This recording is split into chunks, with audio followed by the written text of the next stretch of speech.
That's the challenge. That's where it is, balance. And has to do with time of possession, turnovers, you name it.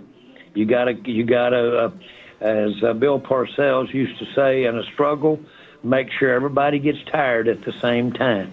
If you're the one that's tired and they're not, you've got a problem.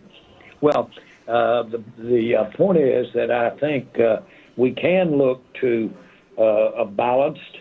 I'm confident in being around Brian operating as head coach that he practices that theory. I like the way he calls the plays for balance. I like the way he tries to wear the team down, opposing team down, the defense. For instance, that Chicago game is a shocker. I still don't know how that happened relative to we had them worn down real good in the first half, and we let them get up. So bottom line is I like what we're doing. For fact, we have some outstanding young players that weren't with us early, especially over on defense, that will help us as we go forward here, and they'll be on the field. And then offensively, we're in a rash of injuries right now, but such as the Lamb injury, but we can look forward to them getting better. So I see us getting better, and I know we're learning the schemes, for instance, on defense with Flus and his philosophy. I know learning what to do is real important. We have made changes over there, and so it's important to not only learn them, like if you were taking a test, but it's how to be able to practice and the nuances of how fast to get there and how not to get there too quick. There's those kinds of things other than knowing exactly what to do. Bottom line is I think we're getting better. You know, Jerry, I'm glad you're talking about that balance because Kevin and I have been talking about the balance that this offense has had a lot since the season started. What were you expecting from Javonte Williams when you signed him, and has he shown you more than you expected? Well, if you looked at him his first year or two at Denver, that would set your expectations pretty high. He was impressive, and you're seeing that. That's exactly what you're seeing. And he's an outstanding teammate. He's an outstanding player in that running back group. And so he's everything you want, and he's obviously, I'm going to use the word violent, but he's obviously got big size, and he knows how to throw it around when he's running with the ball. So we're really pleased. That one right there is actually better than you could have dreamed for and hoped for. So that's good. We're going to be more than likely seeing Blue this weekend. That's not for sure, but we could. And he's got that speed, and he's had a lot of evolving to do. He had it when he was at Texas, and he's also had it here in the pros of just being professional about the approach to things. And he's doing that, and he could add a real dimension that is exceptional with him, and that speed, burst.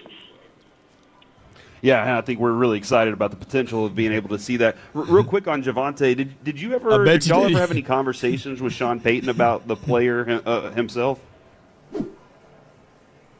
Well, I bet you they're not going to mention that SA case. Oops, I just said that all loud. Well, he was a free agent. And, of course, we have a part of the process, and Sean's friendly with us, and we're friendly with him. A part of the process is that evaluation, and it would be abnormal if you hadn't talked to their former coaches. Gotcha. You know, Wanye Thomas, it looks like he's going to get more playing time this week. Obviously, he played a lot last week. His brother is on the Jets, and whether it was with your sister growing up or your kids, what happens with a sibling rivalry in a competitive environment?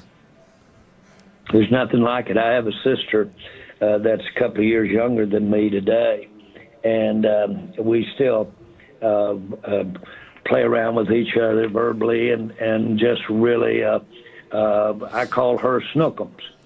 And that's the nickname I've been calling her since I can remember. And we've had a great life together. She's wonderful. apple of my eye, and every time I look at her, I think of our parents.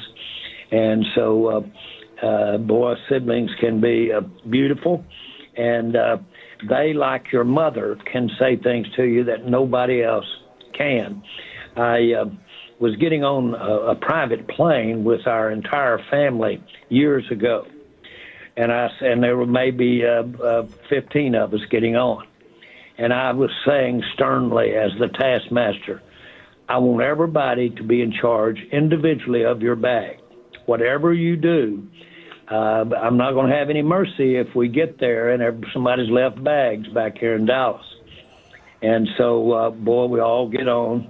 We fly about 3 hours away and get off. There was one bag missing, mine. Mine. Well, my sister, everybody, I was so mad I couldn't see, left it all the way back in Dallas, and we were riding along in this van. She was up in the front. Everybody Story just time. quiet because they knew I was about to pop. I was so mad at having left my bag, and knew how hard it was to get it back to meet up with us. Well, finally up front, she started quoting me of my lecture to everybody before we took off, and of course, I almost caused a wreck trying to get to her to pinch her or something. But only sisters and brothers can act that way. That is fantastic. I love that story so much. Now, I know going into the Jets game, the easy thing to say is like you have to win every game. Every game matters in the NFL. When you look at the schedule for this team in October, how important is it that the Cowboys take advantage of a theoretically weaker slate of opponents if y'all are going to get to where you want to be? Well, every game, this past weekend, this tie, as much as we can look at the negative of the tie, we can look at the positive of it too. It's a big difference in losing it and tying it on the very thing you're talking about, and that's that record. And it looks a long way away at this juncture of the season when you've only played 4 games. But, boy, when you get down there to the end, every fraction, every game, every half game makes a difference, and that is the case here. Of course, we're playing them there in the Meadowlands, and that's a tough thing. They've got some really voracious fans up there that like to have fun with us. So we've got our hands full, and of course we're playing walking wounded. In the NFL, it's not the thing to do to talk about you're a little short-handed with your injury. So we're not going to talk about that. But the facts are that a lot of people are going to get an opportunity to play Sunday that we hadn't planned on. So are you saying I should not ask your concern level with potentially 4 of your 5 offensive line starters missing this weekend? Listen, the old adage, but boy, it's hollow sounding sometimes. Next man up. That can be an empty room, boy. Jerry, Shotty was on this morning with Sean and RJ and Bobby, and they were having a great conversation. And the more we hear from this guy, the more we love him as the coach. What do you think you've learned about Shotty that you didn't know before this season started? Well, what you're seeing is an amplification of what we did know about him, and that is his in-depth knowledge of the NFL and football, his philosophy that all coaches develop as a composite of their experiences. Well, he's had those 30 years of experiences at a very young age, and here he is, barely 50, and has all of that experience, yet never